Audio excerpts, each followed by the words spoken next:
அப்பா என்ற மாமனிதர். அப்பாவின் அருமையை பற்றி தான் நாம் இன்றைக்கு ஒரு சிறு கதை மூலமாக பார்க்க போகிறோம் நண்பர்களே. வாங்க பார்க்கலாம். இது உங்கள் டேல்ஸ் பை வித்யா. நான் உங்கள் தனலட்சுமி. ஒரு இளைஞர் தன் அம்மாவை அழைத்து, இந்தாங்கம்மா, என் முதல் மாத சம்பளம் 30,000 ரூபாய் என்று கையில் கொடுத்துவிட்டு, அப்பா எப்பவாச்சும் இப்படி 30,000 ரூபாய் சம்பாதித்திருக்கிறாரா என்று கேட்டான். பிறகு, எனக்கு இன்னும் கூட பதவியும் சம்பளமும் கூடிக்கிட்டே போகும் என்று தன் அம்மாவிடம் கூறினார்.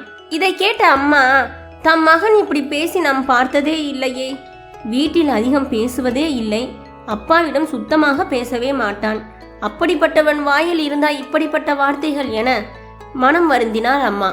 உடனே அந்த தாய் தன் மகனை பார்த்து, என்னப்பா வார்த்தை எல்லாம் தடிப்பா வருது, அதுவும் அப்பாவை பற்றி ரொம்ப ஏளனமா பேசுற என்று கேள்வி கேட்டார். அதற்கு அவர் மகன், அவர் மட்டும் என்னை ஏளனமாக நடத்தலையா, காலேஜ் போன புதுசுல ஒரு ஃபோன் வாங்கி தாங்கன்னு கேட்டதற்கு இழுத்தடிச்சு 1 வருஷம் கழிச்சுதானே வாங்கி தந்தாரு என்று தன் அம்மாவிடம் கேட்டார். அதை கேட்ட அவர் அம்மா, அப்பாவோட வருமானம் அவ்வளவு தானையா இருந்துச்சு என்று சொல்ல, அதெல்லாம் இல்ல, ஃபோன் வாங்கி தந்தா பிள்ளை படிப்பு கெட்டுடுமோன்னு நினைச்சிருப்பாரு என்று மகன் கூற, அது சரிதானே, நீயும் 3வது செமஸ்டர்ல மார்க்கு குறைவாதானே எடுத்த என்று தாய் கேட்க, மார்க்கு குறைவா எடுத்தால் பொறுமையா சொல்லலாம் இல்ல, எதுக்கு போனை பிடுங்கி உங்க கையில கொடுத்துட்டு பத்திரமா வச்சிரு, அவன் காலேஜ் முடிச்ச அப்புறம் கொடுத்தா போதும் என்று சொன்னார் அப்பா என்று கேள்வி கேட்டார் மகன். அதற்கு அவர் அம்மா, அப்பவாச்சும் நீ படிப்புல கவனம் செலுத்துவாய் என்றுதான் என்று கூறினார். நான் தான் இனிமே ஒழுங்கா படிக்கிறேன் என்று சொன்னேன்ல, அப்புறம் எதுக்கு காலேஜ் வந்து என் கிளாஸ் டீச்சர் கிட்ட விசாரிச்சாரு, எனக்கு எவ்வளவு கேவலமா இருந்துச்சு தெரியுமா என்று அம்மாவிடம் கூறினார். அதை கேட்ட அம்மா, எப்பவும் நான் உன்னை கவனிச்சுக்கிட்டே இருக்கேன் என்ற பயத்தை உனக்கு ஏற்படுத்துவதற்காகத்தான் அப்பப்போ காலேஜ் வந்து போறேன்னு அப்பாவே சொல்லி இருக்காரு என்று தன் மகனிடம் கூறினார் அம்மா.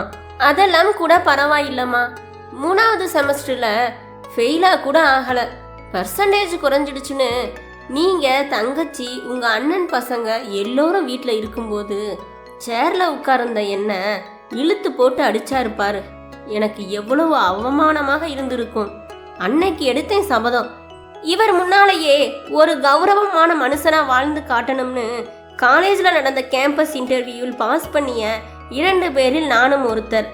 இப்பொழுது வேலைக்கு சேர்ந்து இது முதல் மாச சம்பளம் வாங்கிட்டு வந்துட்டேன், இந்த பணத்தை கொண்டு போய் அவர்கிட்ட காட்டி இனிமேலாவது யாரையும் ஏளனமாக நினைக்காதீங்க என்று சொல்லுங்க அம்மா என்று கூறினார். ஏன்பா இப்போ நீ பேசும்போது இடையில் ஏதோ சொன்னியே, சபதம் எடுத்தேன் என்று, அந்த வைராகியத்தை உனக்குள்ள ஏற்படுத்தணும் தான்ப்பா. அவர் தன்னுடைய பாசத்தை எல்லாம் மறைத்து கண்டிப்பாக நடந்து கொண்டார். அம்மாக்கள் கூட பிள்ளைகள் நம்மை நாளைக்கு காப்பாற்றணும் என்று தான் எதிர்பார்ப்பாங்க, ஆனா அப்பாக்கள் அப்படி இல்லப்பா, நம்மை விட நம்ம பிள்ளை நல்லா இருந்தா போதும் தான் நினைப்பாங்க. அம்மா உன் உடம்பை தான் வளர்ப்பாங்க, அப்பா தான் உன் வாழ்க்கையை பற்றி நினைப்பார் என்று அம்மா கூற, நீ சரியான ஜால்ரா, எப்ப பாரு அவருக்கு சப்போர்ட்டா தான் வருவை என்று மகன் கூறினார். இந்த வார்த்தையை ஒரு 15 வருடம் கழித்து சொல்கிறாயா என்று பார்ப்போம் என்று அம்மா கூற, ஏன் சொல்வேனே, உன் வீட்டுக்காரரை நீ தான் மெச்சுக்கணும் என்று மகன் கூறினார். அதற்கு அவர் அம்மா, உன்னால சொல்ல முடியாது, ஏன்னா அப்போ நீயும் சில பிள்ளைகளுக்கு அப்பா ஆகியிருப்ப, பிள்ளைகள் குறித்தான அப்பாக்களின் எண்ணங்கள் உனக்கு புரிந்திருக்கும் என்றார். அப்போது அப்பா வீட்டிற்குள் நுழைகிறார்.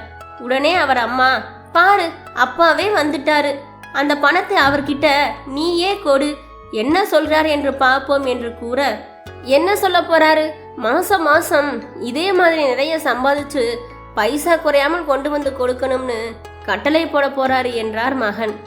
அப்பா என்று அழைத்தார் மகன். உடனே அப்பா, இவனா அழைக்கிறான், அதுவும் என்னையவா, அதிசயமாக ஏறிட்டு பார்த்தார் மகனை. அவர் கண்களில் சிறு மின்னல் கீற்று, முகத்தில் சில வினாடி பிரகாசம்.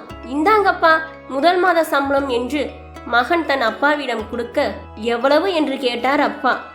30,000 ரூபாய் என்று சொல்லிவிட்டு, ட்ரைனிங் பீரியட் 2 வருஷம் முடிஞ்சா லட்சத்துக்கு மேல வரும் என்று கூறினார் மகன். அதை கேட்ட அப்பா, நல்லது, அதை நீயே வச்சுக்கோ என்றார். உடனே மகன், ஏன் அப்படி சொல்றீங்கப்பா என்று கேட்டார்.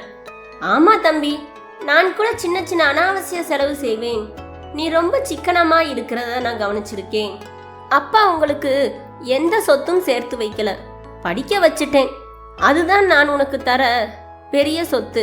உன் பணத்தை நீயே வச்சுக்கிட்டு நீ என்னென்ன ஆசைப்பட்டாயோ அதற்கு செலவு பண்ணிக்கோ. என் உடம்புல தெம்பு இருக்கிற வரைக்கும் அம்மாவுக்கும் தங்கச்சிக்கும் கஞ்சி ஊத்துவேன். அதுக்கப்புறம் நீ அவங்கள பொறுப்பா பார்த்துக்கப்பா என்று அப்பா கூறினார். அதை கேட்ட மகன் உடனே, நான் பார்த்துப்பேன்ப்பா, நீங்க கண்கலங்காதீங்க என்று கூற, நான் அதற்கு கண்கலங்கவில்லை. ரொம்ப வருஷத்துக்கு அப்புறம் நீ என்னை அப்பான்னு கூப்பிட்டு பேசினேல, அதுதான் ஒரு மாதிரி ஆயிடுச்சு என்று அப்பா சொன்னார். அப்பா கூறியதை கேட்டதும் மகன் கண்களில் இருந்தும் கண்ணீர் வந்தன. உடனே அப்பாவின் கைகளை பிடித்து கொண்டு, அப்பா, இத்தனை நாளா உங்களை தப்பா புரிஞ்சுக்கிட்டேன்ப்பா என்று மகன் கூறினார். மகன் பற்றி இருந்த அப்பாவின் கைகளில் வயோதிகத்தின் சிறு நடுக்கம், மகனின் கைகளிலோ குற்றம் இழைத்த பெருநடுக்கம். அப்பாவின் விழிகளில் கசிந்த கண்ணீர் ஆனந்த கரையாடிக் கொண்டிருந்தது. மகனின் கண்களில் வழிந்த கண்ணீர் குற்ற உணர்வை கரைத்தோடிக் கொண்டிருந்தது. நன்றி, வணக்கம். மீண்டும் உங்களை வேறொரு கதைக்களத்தில் சந்திக்கிறேன்.